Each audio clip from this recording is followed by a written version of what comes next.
नमस्कार दोस्तों, Bihar board exam में आपका स्वागत है। हमने पीछे के वीडियो में समतल दर्पण द्वारा प्रतिबिंब का बनना पढ़ लिया था। समतल दर्पण हमने पूरा पढ़ा था। इसमें हम आज कुछ भी बात नहीं करेंगे क्योंकि इसमें एक एक पॉइंट हमारा पढ़ा हुआ है। ठीक है, आज आएंगे गोलीय दर्पण के बारे में। ठीक है, गोलीय दर्पण क्या होता है। आज का पूरा टॉपिक हमें गोलीय दर्पण के बारे में रहने वाला है। ठीक है, तो गोलीय दर्पण दो प्रकार का होता है। पहला तो हुआ अवतल दर्पण, ठीक, उसके बाद उत्तल दर्पण। ठीक, यहाँ तक कोई दिक्कत नहीं है। अब हम समझते हैं कि गोलीय दर्पण कैसा होता है, क्या होता है। तो गोलीय दर्पण का दो भाग है। पहला अवतल दर्पण, उत्तल दर्पण। ठीक, अवतल दर्पण का फिगर कुछ इस प्रकार होता है। आप पिछले वीडियो में हमने भी कई बार बताया हूँ कि इसका फिगर कैसा होता है। यहाँ पर पी होता है, यहाँ पर एफ होता है, यहाँ पर सी होता है। ठीक है, अवतल दर्पण फिगर ऐसा होता है। ठीक, और उसी प्रकार उत्तल दर्पण का फिगर कुछ ऐसा होता है। यहाँ पर इसमें पी होगा, एफ होगा, यहाँ पर सी होगा। अगर फोकस और वक्रता केंद्र अवतल दर्पण में दर्पण की ओर होता है। ठीक, और इसमें फोकस और वक्रता केंद्र यानी एफ और सी दर्पण के अंदर होता है, मतलब कलाई करेंगे उसका अंदर होगा। ठीक, लेकिन सवाल उठता है कि ये फिगर आया कहाँ से। ठीक, तो हम इसको समझने के लिए थोड़ा सा हम इससे पीछे आते हैं।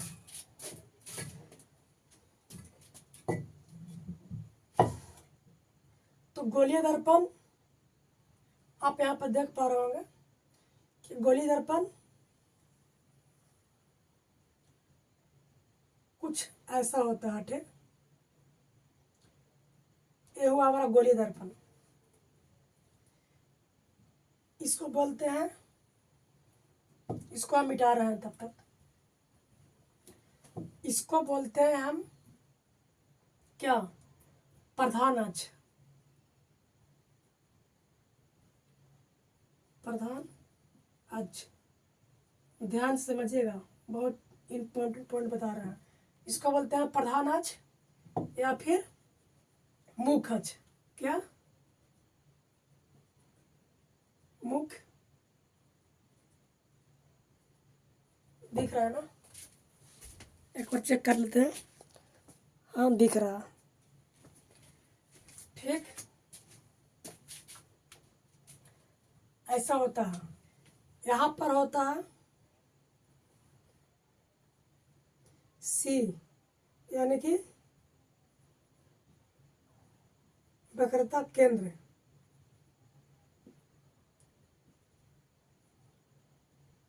वक्रता केंद्र अगर हम और यहाँ पे होता है पी, पी बोलो तो ध्रुव। यहाँ पर भी होता है ध्रुव, पी ध्रुव।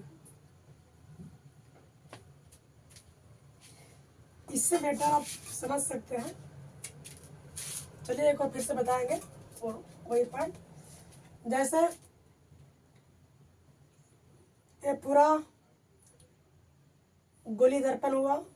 इसमें इसमें हम दो भाग में बांटा हूँ समांतर, मतलब सीधा लाइन खींच करके। इसको बोलते हैं प्रधान अक्ष या फिर मुख्य अक्ष। ये इस रेखा जो है, ये रेखा काल्पनिक रेखा होता है, ठीक। और बीच में होता है वक्रता केंद्र, यहाँ होता है P। इसी को हम गोलीय दर्पण को जब बीच से काट देंगे, काट करके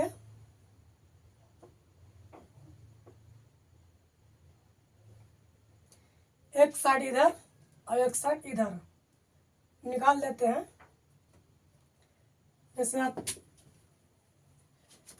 ये दर्पण पूरा गोल था, इसको हमने यहाँ से बीच से काट दिया। काटने के बाद कुछ ऐसा बन गया। मैं दिखा रहा हूँ आपको बना करके।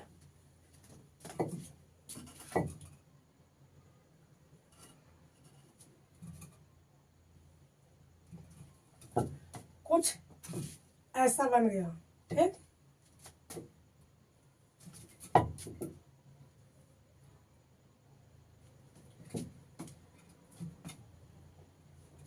इसको हमने यहाँ से उठाया, यहाँ से उठा करके इसको हमने, आप देख सकते हैं, और हमने इसको यहाँ रख दिया हूँ, ठीक। और इसको हमने यहाँ से उठाया और इसको यहाँ रख दिया हूँ। ये आया कहाँ से? यहीं से आया। गोलीय दर्पण को हम लोग दो भाग में बांटा, दोनों को अलग अलग कर दिया हूँ और दोनों को रख दिया हूँ, ठीक है। अब इसमें हम बाहर की ओर कलाई कर देंगे। क्या कर देंगे? कलाई कर देंगे, पेंट कर देंगे।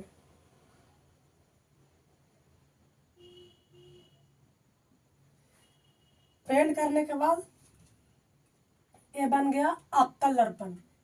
अवतल दर्पण का परावर्तक सतह मुड़ा हुआ होता है, कुछ इस प्रकार होता है, देख सकते हैं, धंसा हुआ होता है, ठीक। और उत्तल, इसमें हम अंदर की ओर कलाई करेंगे। क्यों करेंगे अंदर की ओर? क्योंकि इसको हमको उत्तल दर्पण बनाना है।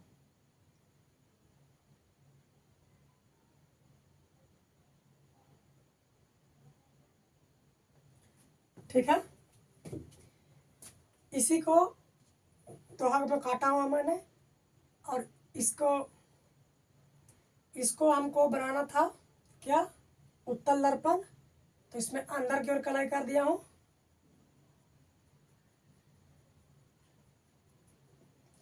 और इसको हमको बनाना था अवतल दर्पण। इसमें बाहर की ओर कलाई कर दिया हूँ।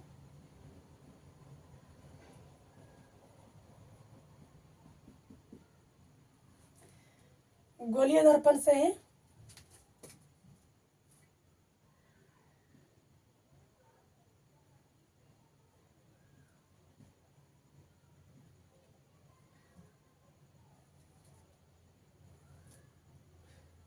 गोलीय दर्पण से ही अवतल दर्पण और उत्तल दर्पण का निर्माण होता है, ठीक। आप समझ पा रहे होंगे कि दर्पण कहाँ से आया। इसको हम कहते हैं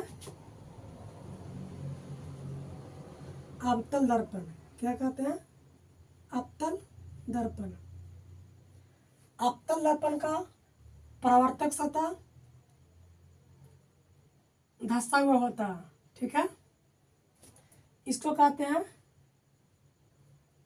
उत्तल दर्पण। उत्तल दर्पण का परावर्तक सतह उभरा हुआ होता है, ठीक। और इसमें आप कुछ पॉइंट होता है, जैसे यहाँ पर होता है P। P मतलब ध्रुव कहते हैं इसको, ठीक। यहाँ पर होता है F, फोकस कहते हैं इसको। यहाँ पर होता है C, वक्रता केंद्र, इसको हम कहते हैं वक्रता केंद्र। और एक पॉइंट होता है इस अनंत, जिसे हम ऐसे लिखते हैं, मतलब 8 को लिखते हैं सुता करके, इसको अनंत पढ़ते हैं हम। ठीक, देखो सारे का नाम लिखते हैं, देखिए ध्यान दीजिएगा। पी हुआ, पी मतलब इसको पोल या धुर बोलते हैं। उसके बाद एफ मतलब फोकस हुआ, फोकस। इसके बाद सी, सी बोलो तो वक्रता केंद्र। ठीक, अब ध्यान दीजिएगा, अवतल दर्पण में, अवतल दर्पण में अगर फोकस सेंटर अनंत दर्पण के अंदर की ओर होता है, और उत्तल दर्पण में, ये उत्तल दर्पण कब होगा? जब इसका परावर्तक सतह ऊपर रहे, मतलब उठा हुआ रहेगा तब होगा। लेकिन इसमें उल्टा होता है, इसमें यहाँ पर तो पी होता है, यहाँ पर एफ होता है, यहाँ पर सी होता है। मतलब हम आपको यह बताना चाह रहा हूँ कि इसमें फोकस और वक्रता केंद्र दर्पण के अंदर होता है, इधर कलाई किया हुआ होता है। ठीक, इसमें पी से दर्पण में सारा दूरी हम पी से नापेंगे। ठीक, दर्पण में हम सारा दूरी पी से नापेंगे, मतलब पी से एफ की दूरी, पी से सी की दूरी, पी से अनंत की दूरी, पी से एफ की दूरी, पी से सी की दूरी, मतलब कुछ भी दूरी नापेंगे हम तो हम पी से नापेंगे। ठीक, तो पी, एफ और पी, ध्यान दीजिएगा, एफ और पी के बीच की दूरी को हम फोकस दूरी कहते हैं। क्या कहते हैं? फोकस दूरी। इसको हम छोटी एफ से लिखते हैं, फोकस, फोकस दूरी। ठीक, और पी से लेकर के सी तक की दूरी को हम आर लिखते हैं। इसको क्या लिखते हैं? इसको छोटी एफ लिखते हैं, इसको बड़ी आर लिखते हैं। ठीक, ध्यान दीजिएगा, इसको आर लिखते हैं। आर मतलब वक्रता त्रिज्या। ठीक है, फोकस दूरी जो है, फोकस दूरी का दुगना होता है वक्रता त्रिज्या। मतलब फोकस दूरी ये 5 है, इसको हम 5 मानते हैं, यहाँ इसको हम 5 मानते हैं, इसको भी 5 मानेंगे। ठीक, अब समझ रहे होंगे बात के। मतलब फोकस दूरी वक्रता त्रिज्या फोकस दूरी का दुगना होता है। ठीक, तो यहाँ पर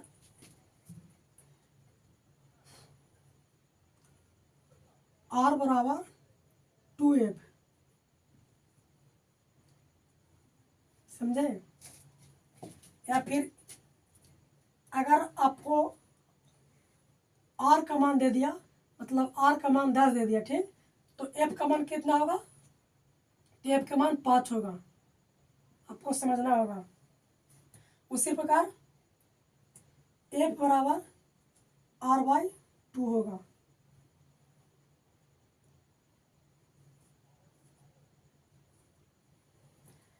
मतलब आपको R का मान 10 दे दिया, तो F निकालना है, तो R में हम R के मान में 2 से भाग देंगे तो F का मान निकल जाएगा। ठीक, अगर आपको F का मान R नहीं दिया हो, F दिया हो, F का मान 5 दिया हुआ हो, तो R पूछेगा तो कैसे निकालेंगे? तो R बराबर 2F की जगह पर हम F की जगह पर F के मान रखेंगे। F का मान कितना है? 5 है, तो यहाँ पर 5 रखेंगे, 5 दूनी के 10 और 10 निकल जाएगा। ठीक, ये बात आप भली बात ही समझ गए। ठीक उसी प्रकार इसमें भी होता है, यहाँ से यहाँ तक की दूरी को हम एफ कहेंगे, ठीक है, और यहाँ से यहाँ तक की दूरी को हम और कहेंगे। ये बात आप समझ गए होंगे वाली बातें। अब रहा इसका परिभाषा लिख लो।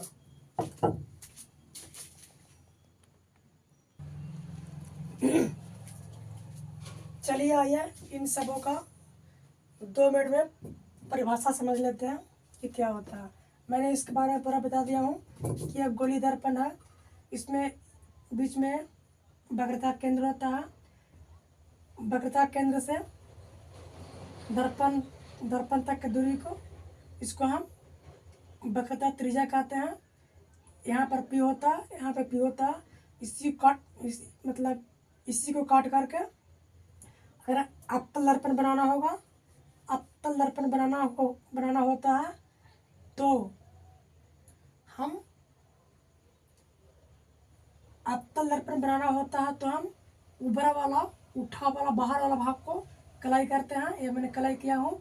अगर उत्तल दर्पण बनाना हो तो अंदर वाला भाग के यानी धंसा हुआ भाग को कलाई करते हैं। ठीक है, ये उत्तल दर्पण बनाया हूँ, अंदर कलाई किया हूँ। ये अवतल दर्पण बना हुआ है, बाहर वाला कलाई किया हुआ, उठा हुआ कलाई किया हुआ है। ठीक है, इसका अवतल दर्पण का प्रवर्तक सतह अंदर वाला हुआ, उत्तल दर्पण का प्रवर्तक सतह बाहर वाला हुआ। ठीक है, इसका कलाई अंदर किया हुआ है, इसका कलाई बाहर किया हुआ है। ठीक है, इसको बोलते हैं प्रधान अक्ष। तो पहला ध्रुव, ध्रुव किसे कहते हैं? ध्रुव यानी कि पी, पोल। ठीक है, तो गोलीय दर्पण के मध्य बिंदु को, गोलीय दर्पण के मध्य बिंदु को दर्पण का ध्रुव कहते हैं। गोलीय दर्पण के मध्य बिंदु को दर्पण का ध्रुव कहते हैं। गोलीय दर्पण के मध्य बिंदु को दर्पण के ध्रुव कहते हैं। ठीक है, अगला है हमारा वक्रता केंद्र। तो गोलीय दर्पण के जिस गोले का गोलीय दर्पण जिस गोले का भाग होता है, जिस गोले का भाग होता है उस गोले के केंद्र को, क्या केंद्र को ठीक दर्पण का वक्रता केंद्र कहते हैं। ठीक, गोलीय दर्पण जिस गोले का भाग होता है उस गोले के केंद्र को दर्पण का वक्रता केंद्र कहते हैं। ठीक है, सी। आगे चलते हैं वक्रता त्रिज्या। तो गोलीय दर्पण जिस गोले का भाग होता है उसकी त्रिज्या को, गोलीय दर्पण जिस गोले का भाग होता है उसके त्रिज्या को आप देख सकते हैं, उसके त्रिज्या को दर्पण की वक्रता त्रिज्या कहते हैं। ठीक, अगला है प्रधान अक्ष या मुख्य अक्ष। तो इसका परिभाषा क्या है? गोलीय दर्पण के ध्रुव से, ध्रुव यानी पी से, गोलीय दर्पण के ध्रुव से वक्रता केंद्र यानी सी को मिलाने वाली रेखा को प्रधान अक्ष कहते हैं। मतलब गोलीय दर्पण को ध्रुव